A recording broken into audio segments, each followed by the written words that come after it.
Bem, nesse vídeo, nós vamos trabalhar com as formas divergentes e convergentes, tá?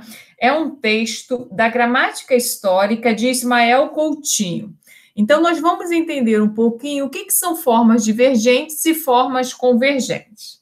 Então, vejamos primeiro as formas divergentes. Formas divergentes ou alotrópicas são a coexistência em português de duas ou mais palavras provenientes de uma só de outra língua.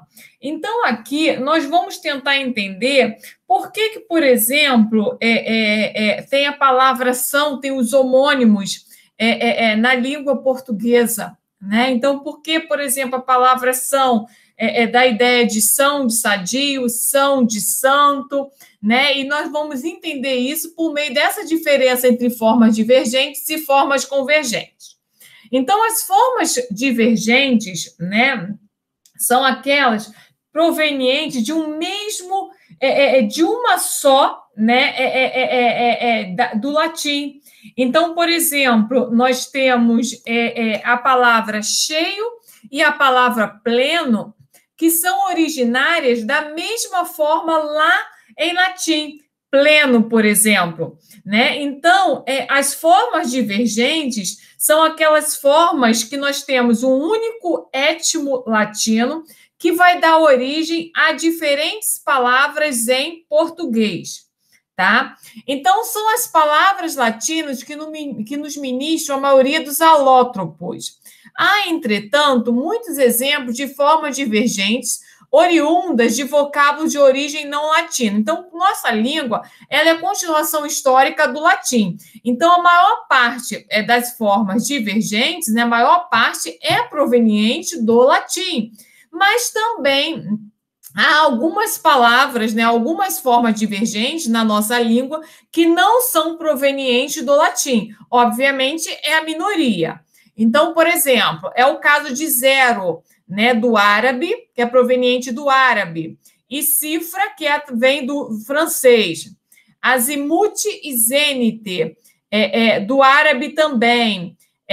Baluarte, do germânico, né, boulevard, através do francês. Então, são poucas palavras, né, são poucas formas divergentes na língua portuguesa que são provenientes de línguas diferentes do latim. Bem, apesar da origem comum, essas formas divergentes não são geralmente sinônimas, tá? Então, é o caso, por exemplo, de pleno, que vai dar origem a pleno e cheio, nós não consideramos palavras sinônimas. Às vezes, elas carregam entre si algum sema em comum, algum traço em comum de significado, mas não são intercambiáveis, tá? A diferença de aspecto mórfico importa quase sempre distinção de sentido.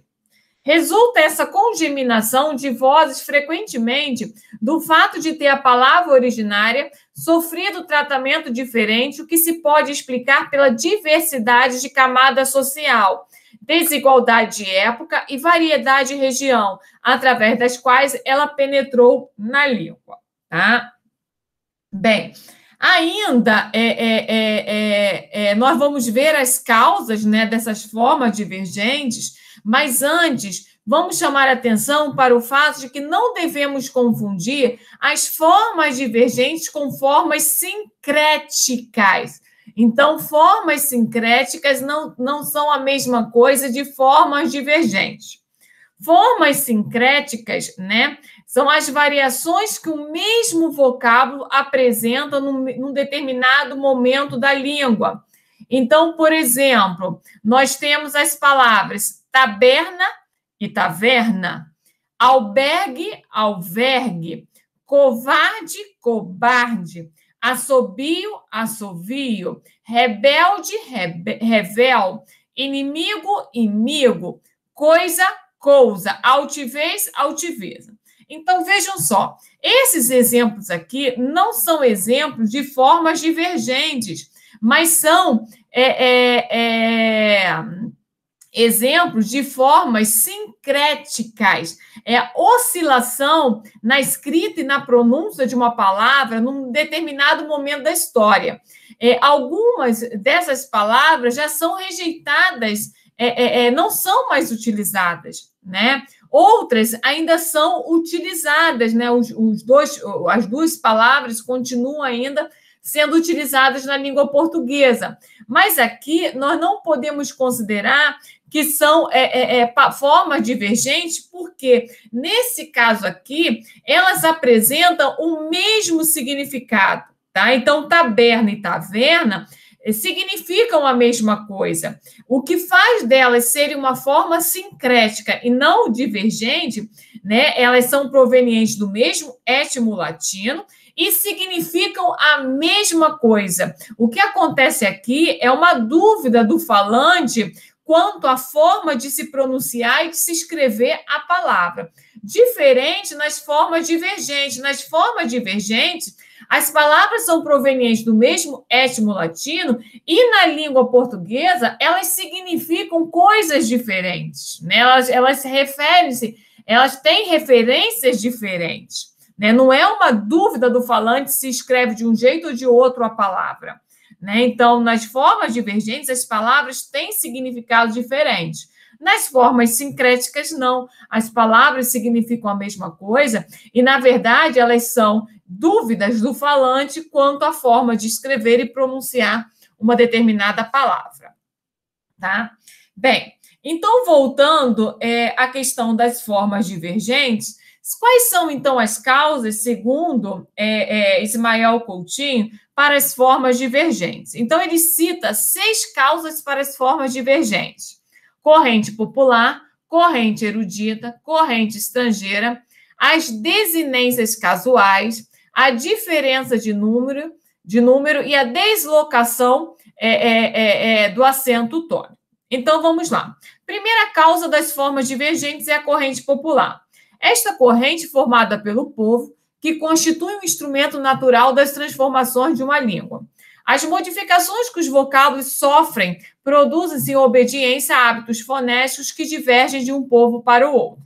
Ainda no seio de uma mesma coletividade, não permanecem imutáveis esses hábitos, mas variam conforme as épocas e o meio social. Decorre disso o tratamento diferente dado, às vezes, ao mesmo vocábulo latino. Começa a corrente popular a exercer a sua ação desde a época em que os sons latinos se foram transformando nos portugueses e estende o seu império até os nossos dias. No século XIV, porém, surge a erudita, que contrasta a sua influência. As palavras que vieram por meio desta corrente foram veiculadas pelo ouvido e constituem a camada mais antiga. Como seixos arrastados no caudal, algumas se modificaram de tal maneira que se torna difícil hoje reconhecer-lhes a origem. Um idioma, enquanto não atinge a fase escrita, está sujeito a transformações radicais e profundas. O conhecimento da arte gráfica representa, para o povo que o fala, uma das maiores conquistas. Como consequência, surge quase sempre a cultura literária ou científica, que, pelos seus vários meios de vulgarização, né, de divulgação, o livro, o jornal, a revista, se torna um poderoso elemento de resistência às inovações que, porventura, se tendem a introduzir na língua. Então, o que foi a primeira causa dessas formas divergentes, que Ismael Coutinho vai chamar de corrente popular? A corrente popular são as transformações provocadas pelos próprios falantes, né? As palavras. Então, são as próprias, as palavras, então, sobre a pronúncia do povo, tomaram, segundo épocas diferentes, formas diferentes, dando origem, então, a diversos vocábulos. Então, por exemplo, a palavra plumbo, pela ação do povo, ela se transformou em chumbo e também prumo, né? A palavra corona, que veio a se transformar em corônia e depois coroa. Então, a corrente popular são as transformações ocorridas com uma determinada palavra, resultando em várias outras palavras na língua, em função da pronúncia do próprio povo, né? Então, em épocas diferentes, essas palavras vão sofrendo alterações e se modificando com o passar do tempo, tá? Então, aí seria a ação da corrente popular. E a corrente erudita? Segundo Ismael Coutinho, né, essa corrente é constituída pelos homens cultos, cuja ação se exerce no sentido de enriquecer o vocabulário do idioma com palavras estranhas, latinas ou gregas. Então, vejam só, na época do Renascimento, os escritores procuravam aproximar-se o mais possível do tipo latino clássico literário. Daí a introdução de várias palavras em sua forma primeira, quando já as tínhamos modificadas pela palavra, pela fonética popular.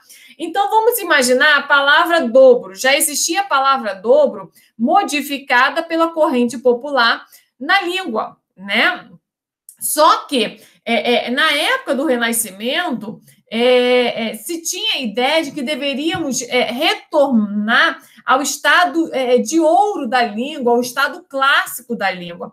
Então, algumas palavras que já tinham sido transformadas pela corrente popular, né, pela fala do povo, né, foram reintroduzidas na língua na sua forma erudita.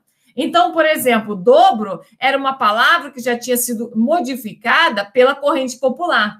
E a forma erudita era duplo, né? Da mesma forma, a palavra cheio, que tinha sido originária da palavra pleno em latim. Então, pleno, ela foi se transformando, sofreu a palatização, né? Sofreu a síncope do N intervocálico.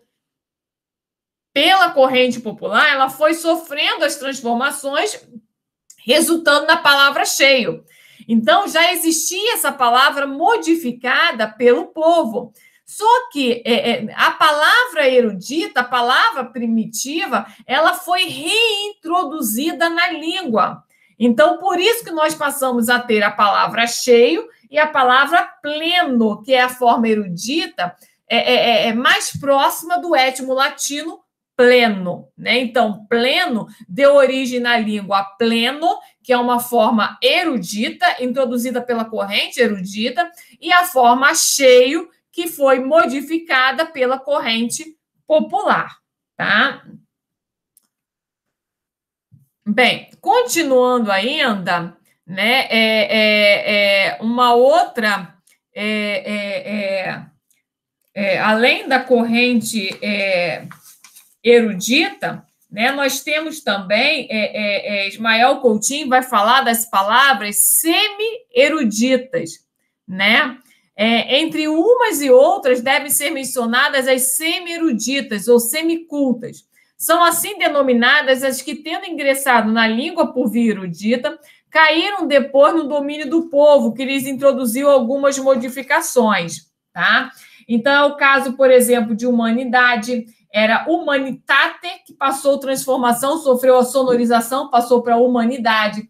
Mácula, que passou para mágoa, né? Nós temos outras aqui, defesa, né? Então, eram palavras que já existiam uma palavra modificada na língua, ela foi reintroduzida pela corrente erudita, e mesmo sendo reintroduzida pela corrente erudita, ela veio a sofrer algumas alterações também na fala do povo.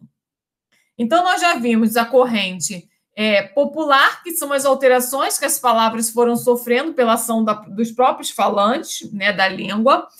A corrente erudita, no caso de quando uma palavra já estava na língua e o étimo latino foi reintroduzido, né, na sua forma erudita.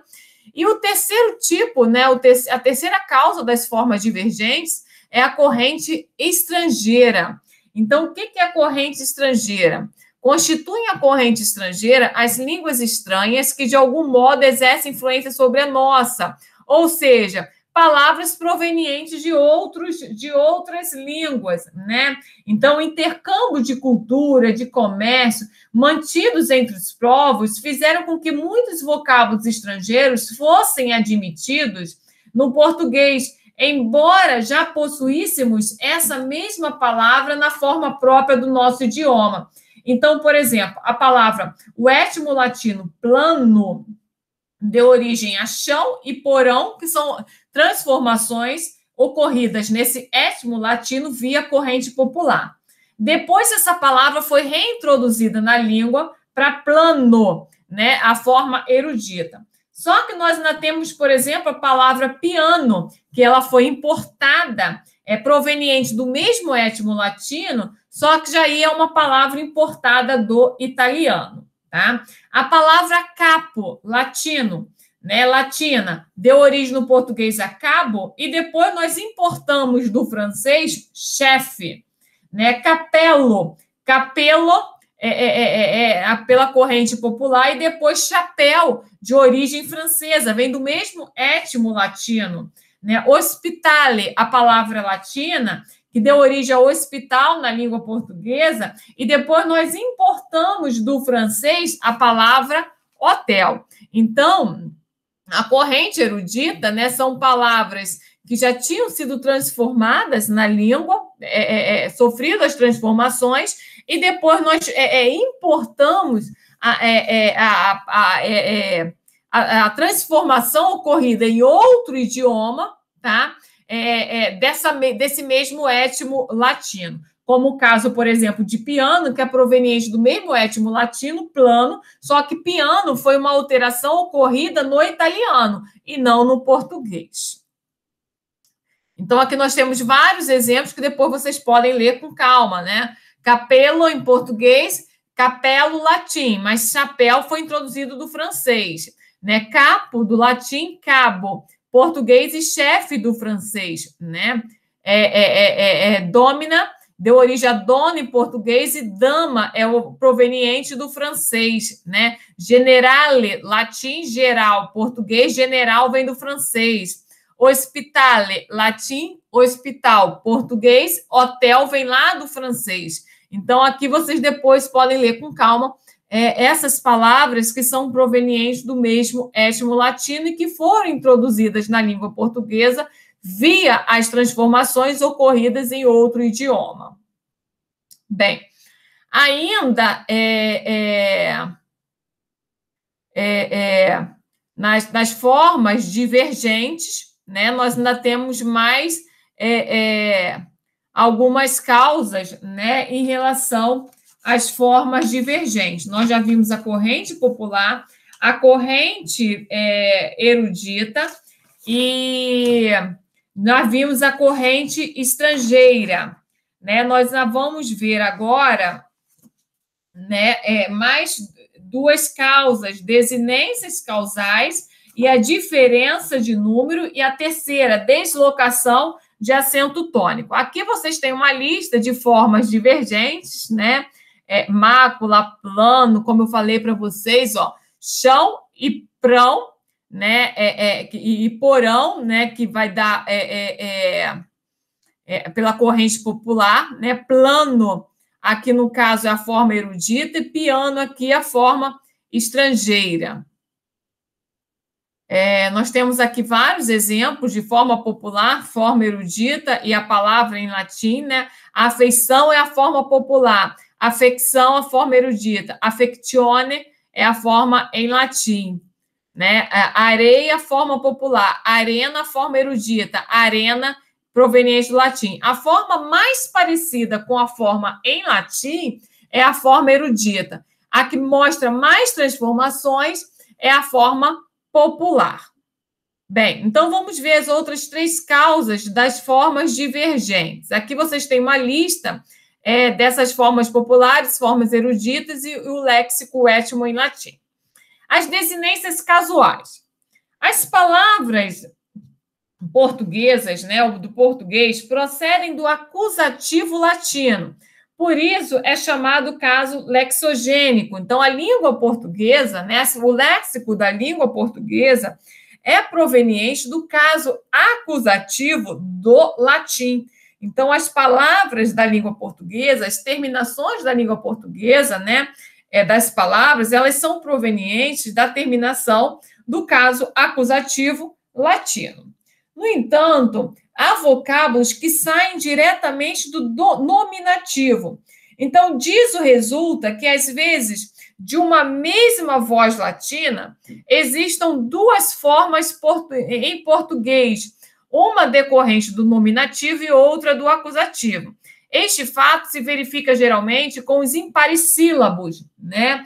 O que são palavras imparissílabas? São palavras que apresentam um número desigual de sílabas no nominativo e no genitivo, que pode provocar a deslocação do acento para os casos oblíquos, né? Quando são palavras que têm um número ímpar de sílabas, tá? Então, por exemplo, a forma do acusativo era a palavra cancro.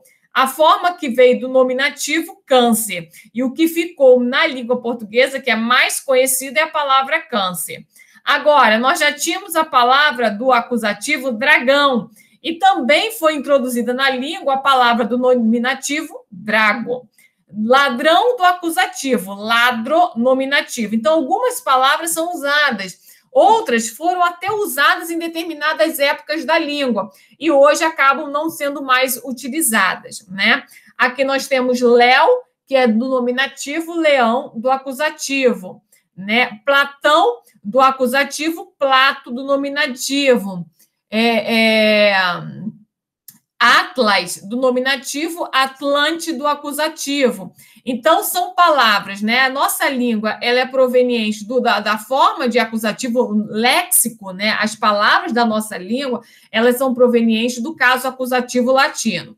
Só que, além dessas palavras terem continuado na língua portuguesa via forma do acusativo, a forma do nominativo também foi introduzida na língua portuguesa. Daí porque essas duas palavras serem provenientes do mesmo étimo latino. Daí porque ser uma forma divergente.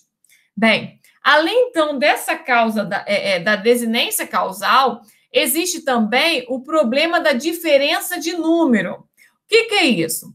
Os nomes neutros latinos apresentam, não raro, duas formas em português, uma proveniente do acusativo singular e outra do acusativo plural. Só que com o desaparecimento do neutro, passaram os nomes do neutro no singular para o masculino e no plural para o feminino. Então, os nomes em latim existiam masculino, feminino e neutro, né?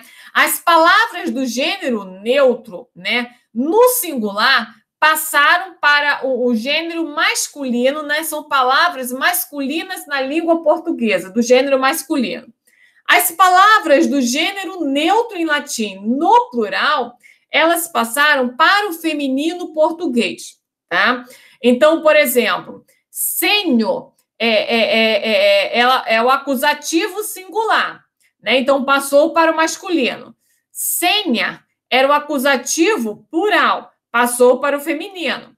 Então, lenho era uma palavra neutra em latim que passa para o português, lenho, o acusativo singular, passa para o masculino. Agora, a palavra no plural, né, lenha, do gênero neutro, ela passa para o feminino, em português.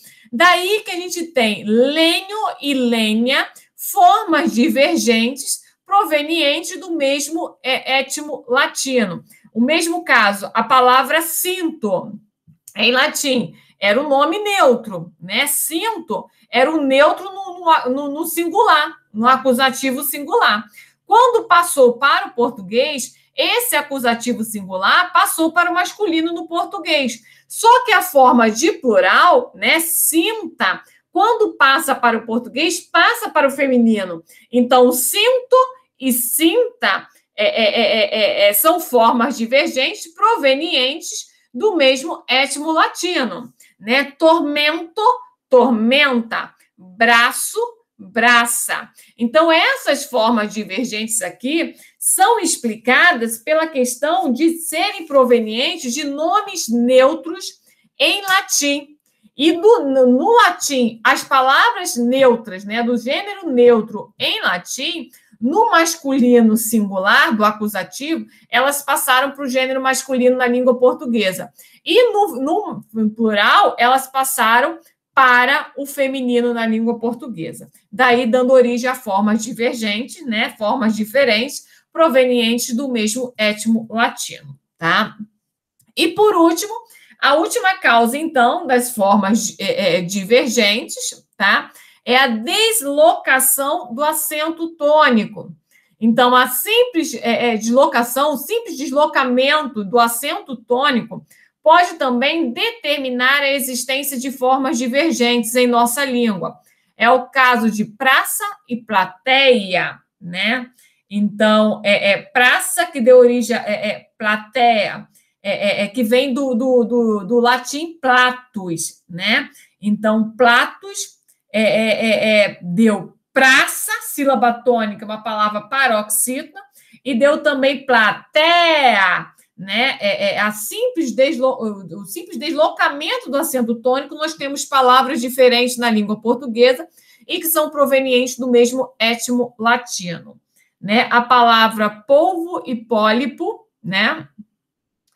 A palavra Isidro, Isidoro, a palavra Iago e Jacó, né? Iago e Jacó, como polvo e pólipo são do mesmo étimo latino, Isidro e Isidoro são do mesmo étimo latino, Iago e Jacó são do mesmo étimo latino. O que vai fazer diferença nessas palavras, na transformação, é a mudança, né? O deslocamento do acento tônico.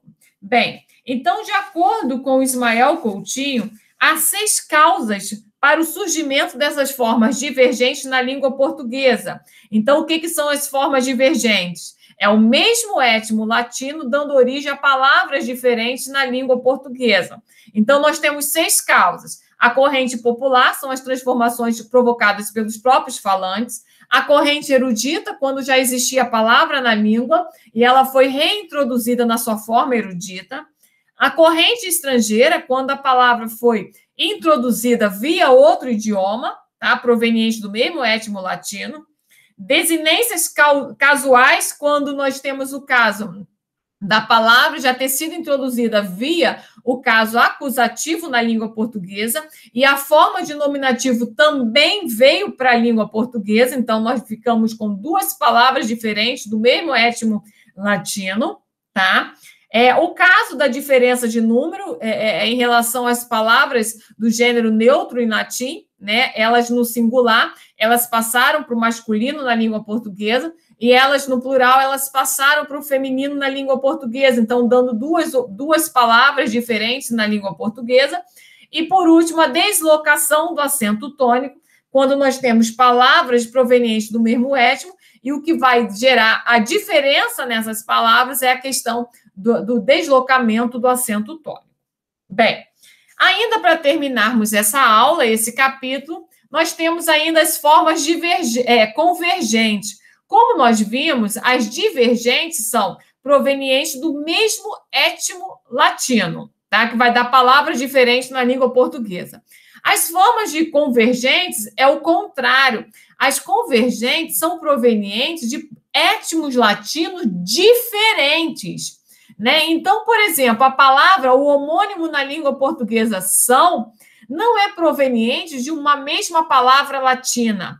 Ela é proveniente de sano, ela é proveniente de sancto e ela é proveniente de sunto. Então, sano, que vai dar origem à palavra são, de sadio, né? Sancto, que vai dar origem ao são, de santo. E sunto, que vai dar origem ao nosso verbo ser, são, a terceira forma de plural. Então, as formas convergentes são o resultado da evolução fonética, né? Uma coincidência nessa evolução fonética, porque em latim elas são provenientes de palavras diferentes. Então, por exemplo, a palavra livro, né, que tem o substantivo livro, que vem do étimo latino libro, né? Mas também nós temos o verbo livrar. Eu livro fulano de tal de alguma situação, né? Esse livro, de livrar, não vem de livro, de livro. Ele vem do étimo latino libero. Então, são étimos latinos diferentes. Da mesma forma, a palavra rio, né? Rio, substantivo de água, né? De rio, né? Lugar onde se tem peixe, se navega, rio, vem de rivo, né? Agora, o rio, do verbo de rir, né? De rir, de sorrir, já vem do étimo latino rideu. Então, vocês vejam que aqui nós não temos o mesmo étimo latino como acontece lá nas formas divergentes, né? Nas formas convergentes, são étimos latinos diferentes que acabam convergindo para uma mesma palavra na língua portuguesa, em função de uma similaridade, tá? Nessa evolução fonética, tá? É Matoso Câmara que vai explicar essa evolução. Vejam só, Matoso Câmara assim enumera as causas das formas convergentes. Ele vai dizer coincidências de evolução fonética em dois ou mais vocábulos a princípio divergente de forma. Então, nós temos o verbo fiar, que significa tecer, é proveniente do latim filare, tá? Que vai dar origem a fiar, no significando tecer. E nós temos o verbo fiar, de ter confiança, que é proveniente de fidere, de fidare. Então, vejam que nesses dois casos aqui, a palavra filare e fidere, né? Primeiro, sofrem apócope do E final, vai ficar filar e fider. Depois, nós temos a síncope da consoante intervocálica. Então, filare e fidere, que depois passa a fidare, essas duas palavras tiveram a mesma evolução fonética, dando origem ao mesmo vocábulo na língua portuguesa. Mas isso não significa que elas são provenientes do mesmo étimo latino.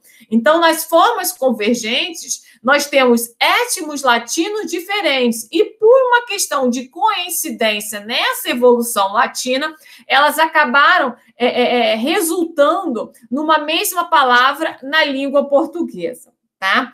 Uma outra causa citada por Matoso é a coincidência entre um derivado de um vocábulo e outro vocábulo já existente. Assim, o derivado deverbal de render, né, de renda, aqui é render o dinheiro, fazer o dinheiro render, por exemplo, é uma forma convergente com renda, tecido, né? Que aí nós temos aqui, não esse renda de tecido substantivo não é de origem latina, né? Nós temos uma possível, né? Ele vai dizer que é uma origem obscura, porque não se tem certeza da origem, se diz, há uma possibilidade de ser de origem germânica. Então, aqui a forma convergente existe por uma coincidência de um derivado de um vocábulo de outro que já existe na língua, né? Então, nós temos aqui renda, tecido, e renda do verbo render, né? Então, por acaso, esse derivado deverbal, né, de renda, do verbo render, é igual ao substantivo já existente na língua, renda. E a terceira causa citada por Matoso Câmara para as formas convergentes é a questão dos empréstimos a línguas estrangeiras. Então, ao lado de uma forma homônima vernácula. Então, por exemplo, manga, peça de vestuário para cobrir o braço, né, que vem do latim manica, né? Então, manga, manica, aqui é manga de camisa. Nós temos a palavra manga de fruta, que não é proveniente do latim. Manga de fruta é um empréstimo do malaio. Então, é uma coincidência, né, de fazer um empréstimo de uma língua estrangeira e, por acaso, esse empréstimo da língua estrangeira ser idêntico a uma palavra proveniente do latim. Né? Nesse caso, a manga parte da camisa é que é proveniente do latim. Manga de fruta é uma palavra, é um empréstimo, né? Possivelmente do malaio, tá? Bem, então, concluindo, as formas divergentes, como nós já vimos, são palavras provenientes do mesmo étimo latino e que, por várias causas, né, corrente popular, erudita, estrangeira, a questão do deslocamento do acento tônico, a questão do gênero neutro que passa para o masculino e para o feminino, enfim. Em função daquelas causas, 6 causas citadas, elas evoluem para palavras diferentes na língua, com significados diferentes, tá? Mas são provenientes do mesmo étimo latino. As formas convergentes, elas são idênticas hoje na língua portuguesa, só que elas são provenientes de palavras diferentes. E elas acabaram tomando a mesma forma por uma coincidência na evolução fonética, por um fato da palavra derivada tomar a forma da mesma palavra que já existe na língua, ou então em função de um empréstimo estrangeiro, tá? Bem, qualquer dúvida, nós vamos conversar pela nossa aula no Google Meet, ou então lá na plataforma Moodle, vocês vão poder colocar as dúvidas de vocês, ok?